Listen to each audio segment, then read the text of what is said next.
Nakahanda ng Antipolo City Police at local government sa inaasahang dagsa ng mga sasabak sa alay lakad ngayong Semana Santa. Noon pa man, pamoso't tradisyonal na inaakyat ng mga Katoliko ang simbahan ng Antipolo, lalo na ng mga taga Metro Manila tuwing Holy Week. Bukas alas 6 ng gabi ng Huwebes Santo hanggang alas 6 ng umaga kinabukasan, 12 kalsada ang isasara para sa alay lakad. Sa panayam ng DZRH News kay Police Lieutenant Colonel Ryan Manongdo, hepe ng Antipolo Police, sinabi niyang 200 tauhan ito ang ipakakalat sa alay lakad bukod pa sa augmentation na manggagaling mula sa Provincial Police Office. Bawat 250 metro umano ng ruta sa alay lakad ay popostihan ng kapulisan para matiyak ang kaligtasan ng mga Katoliko sa kanilang tradisyon.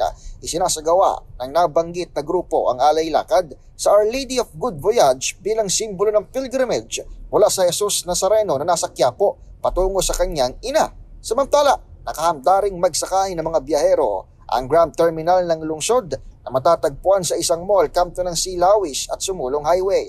Para sa mga taga Rizal na babiyahe sa iba pang lalawigan, may opsyon silang sumakay ng bus pababa sa Cubao sa Quezon City o dumiretso na lamang sa mga probinsyang Bicol at Samar. Sabi ng 3 kumpanya ng bus na nagtaterminal sa lugar, hapon pa ng Miyerkules Santo, inaasahan ng mas maraming mga pasahero pagtapos ng oras ng trabaho, gaya sa BF City Terminal sa lungsod ng Marikina.